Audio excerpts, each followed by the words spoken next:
بسم اللہ الرحمن الرحیم الصلاۃ والسلام علیک یا رسول اللہ وعلی آلک واصحابک یا حبیب اللہ الصلاۃ والسلام علیک یا نبی اللہ وعلی آلک واصحابک یا نور اللہ۔ السلام علیکم ورحمۃ اللہ وبرکاتہ۔ اچھا، تو پیچھے ذکر ہو رہا تھا کہ ابرہہ نے جو مکہ مکرمہ پر ہاتھی لے کر آیا تھا اور اس ہاتھی کو آگے بڑھانے کی کوشش کی، لیکن وہ ہاتھی نہ بڑھا، تو اللہ تعالیٰ نے ابرہہ کے ساتھ کیا کیا، اس کا انجام کیا ہوا، وہ آج ہم بیان کریں گے۔ تو اگر آپ نے پیچھے سے نہیں ویڈیو دیکھی تو وہ والی ویڈیو دیکھ لیں، آپ کو پوری بات کی سمجھ آ جائے گی۔ اور جو پیچھے ماہ نبوت طلوع ہوا، وہ والا جو عنوان ہے آپ صلی اللہ علیہ وآلہ وسلم کے معجزات، حضرت ابن عباس کا جو فرمان ہے، اسی ویڈیو کے اینڈ پر وہ بات بیان ہوئی ہے۔ وہ ویڈیو آپ دیکھ لیں، آپ کو سمجھ آ جائے گی، اور اسی کے آگے جو بات ہوگی وہ آج ہم اس ویڈیو میں بیان کریں گے۔ جب ابرہہ کے ہاتھی کو اٹھانے کی مسلسل کوشش جاری تھی کہ اچانک سمندر کی طرف سے ان کی طرف اللہ تعالیٰ نے ابابیلوں کو بھیج دیا۔ وہ ٹڈیوں کے جھنڈ کی طرح آئیں۔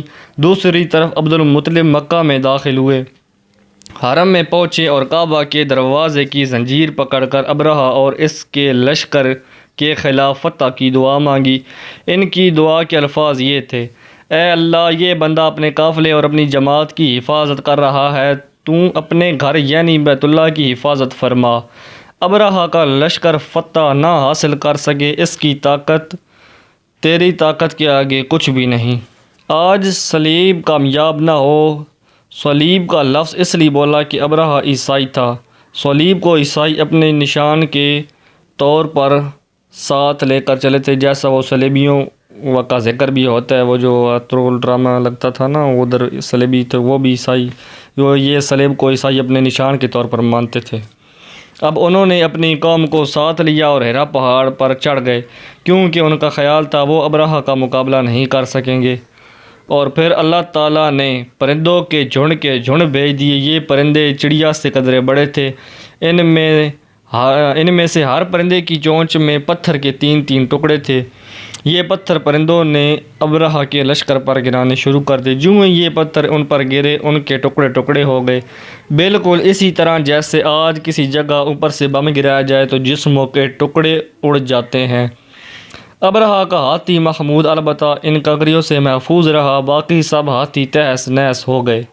یہ ہاتھی 13 عدد تھے، سب کے سب کھائے ہوئے نحوست کے مانند ہو گئے، جیسا کہ سورۃ الفیل میں آتا ہے۔ ابرہہ اور اس کے کچھ ساتھی تباہی کا یہ منظر دیکھ کر بری طرح بھاگے، لیکن پرندوں نے ان کو بھی نہ چھوڑا۔ ابرہہ کے بارے میں طبقات میں لکھا ہے کہ اس کے جسم کا ایک عضو الگ ہو کر گرتا چلا گیا، یعنی وہ بھاگ رہا تھا اور اس کے جسم کا ایک حصہ الگ ہو کر گر رہا تھا۔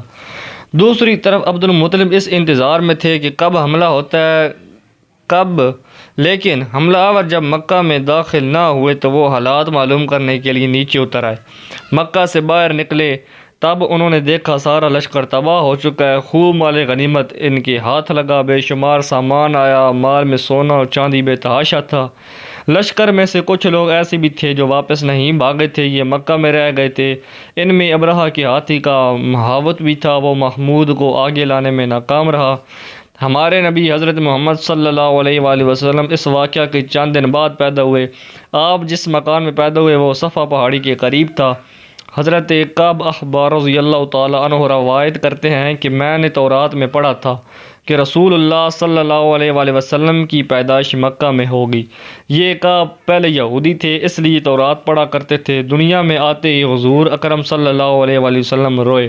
عبد الرحمن بن عوف رضی اللہ تعالیٰ عنہ کی والدہ رضی اللہ تعالیٰ عنہا کہتی ہیں کہ جب حضرت آمنہ کے ہاں ولادت ہوئی تو میں وہاں موجود تھی۔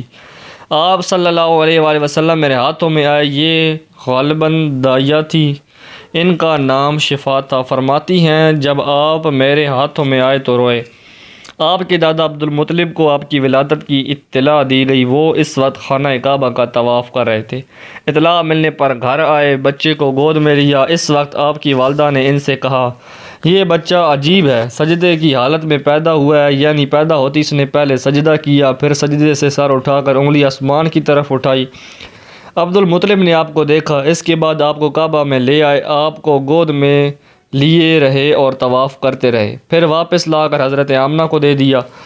آپ کو عرب کے دستور کے مطابق ایک برتن سے ڈھانپا گیا، لیکن وہ برتن ٹوٹ کر آپ کے اوپر سے ہٹ گیا۔ اس وقت آپ اپنا انگوٹھا چوستے نظر آئے، اس موقع پر شیطان بری طرح چیخا۔ تفسیر ابن مخلد میں ہے کہ شیطان صرف 4 مرتبہ چیخا۔ پہلی مرتبہ اس وقت جب اللہ تعالیٰ نے اسے ملعون ٹھہرایا، دوسری بار اس وقت جب اسے زمین پر اتارا گیا، تیسری بار اس وقت چیخا جب حضرت صلی اللہ علیہ وآلہ وسلم کی پیدائش ہوئی، اور چوتھی مرتبہ اس وقت جب نبی کریم صلی اللہ علیہ وآلہ وسلم پر سورہ فاتحہ نازل ہوئی۔ سورۃ فاتحہ نازل ہوئی۔ اس موقع پر حضرت حسان بن ثابت رضی اللہ تعالی عنہ کہتے ہیں، میں 8 سال کا تھا، جو کچھ دیکھتا اور سنتا تھا اس کو سمجھتا تھا۔ ایک صبح میں نے یثرب یعنی مدینہ منورہ میں ایک یہودی کو دیکھا، وہ ایک اونچے ٹیلے پر چڑھ کر چلا رہا تھا۔ لوگ اس یہودی کے گرد جمع ہو گئے اور بولے، کیا بات ہے، کیوں چیخ رہے ہو؟ یہودی نے جواب دیا، احمد کا ستارہ طلوع ہو گیا ہے اور وہ آج رات پیدا ہو گئے ہیں۔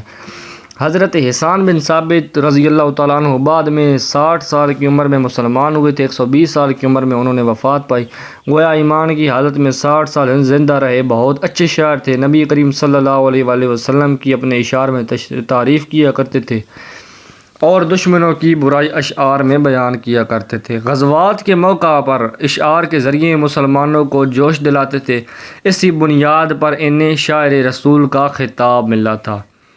حضرت کعب احبار رضی اللہ تعالیٰ عنہ فرماتے ہیں کہ میں نے تورات میں پڑھا ہے کہ اللہ تعالیٰ نے حضرت موسیٰ علیہ السلام کو حضرت صلی اللہ علیہ وآلہ وسلم کی ولادت کے وقت کی خبر دے دی تھی، اور حضرت موسیٰ علیہ السلام نے اپنی قوم بنی اسرائیل کو اس کی اطلاع دے دی تھی۔ اس سلسلہ میں انہوں نے فرمایا تھا، تمہارے نزدیک جو مشہور چمکدار ستارہ ہے، جب وہ حرکت میں آئے گا تو وہی وقت رسول صلی اللہ علیہ وآلہ وسلم کی پیدائش کا ہوگا۔ یہ خبر بنی اسرائیل کے علماء ایک دوسرے کو دیتے چلے آئے تھے، اور اس طرح بنی اسرائیل کو بھی حضرت صلی اللہ علیہ وآلہ وسلم کی ولادت کا وقت یعنی اس کی علامت معلوم تھی۔ حضرت عائشہ رضی اللہ عنہا سے روایت ہے کہ ایک یہودی عالم مکہ میں رہتا تھا، جب وہ رات آئی جس میں حضرت صلی اللہ علیہ وآلہ وسلم پیدا ہوئے تو وہ قریش کی ایک مجلس میں بیٹھا تھا۔ اس نے کہا، کیا تمہارے ہاں آج کوئی بچہ پیدا ہوا ہے؟ لوگوں نے کہا، ہمیں تو معلوم نہیں۔ اس پر یہودی نے کہا، میں جو کچھ کہتا ہوں اسے اچھی طرح سن لو، آج اس امت کا آخری نبی پیدا ہو گیا ہے، اور قریش کے لوگوں وہ تم میں سے ہے، یعنی وہ قریشی ہے۔ اس کے کندھے کے پاس ایک علامت ہے، یعنی مہر نبوت، اس میں بہت زیادہ بال ہیں، یعنی گھنے بال ہیں، اور یہ نبوت کا نشان ہے، نبوت کی دلیل ہے۔ اس بچے کی ایک علامت یہ ہے کہ وہ 2 رات تک دودھ نہیں پیے گا۔ ان باتوں کا ذکر اس کی نبوت کی علامات کے طور پر پرانی کتب میں موجود ہے۔ علامہ ابن حجر نے لکھا ہے کہ یہ بات درست ہے، آپ نے 2 دن تک دودھ نہیں پیا تھا۔ یہودی عالم نے جب یہ باتیں بتائیں تو لوگ وہاں سے اٹھ گئے، انہیں یہودی کی باتیں سن کر بہت حیرت ہوئی۔ جب وہ لوگ اپنے گھروں میں پہنچے تو ان میں سے ہر ایک نے اس کی باتیں اپنے گھر کے افراد کو بتائیں۔ عورتوں کو چونکہ حضرت آمنہ کے ہاں بیٹا پیدا ہونے کی خبر ہو چکی تھی، اس لیے انہوں نے اپنے مردوں کو بتایا، ذرا چل کر مجھے وہ بچہ دکھاؤ۔ لوگ اسے ساتھ لیے حضرت آمنہ کے گھر کے باہر آئے، ان سے بچہ دکھانے کی درخواست کی۔ آپ نے بچے کو کپڑے سے نکال کر انہیں دے دیا۔ لوگوں نے آپ کے کندھے سے کپڑا ہٹایا۔ یہودی کی نظر جو ہی مہر نبوت پر پڑی، وہ فوراً بے ہوش ہو کر گر پڑا۔ اسے ہوش آیا تو لوگوں نے اس سے پوچھا، تمہیں کیا ہو گیا تھا؟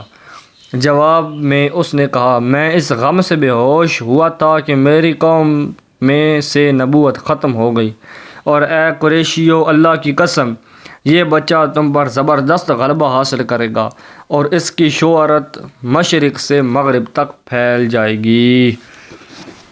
دعا ہے اللہ تعالیٰ ہم سب پر اپنا خاص رحم و کرم عطا فرمائے، ہر مسلمان مرد عورت کی نیک جائز و حاجات و خواہشات کو پورا فرمائے۔ السلام علیکم ورحمۃ اللہ وبرکاتہ۔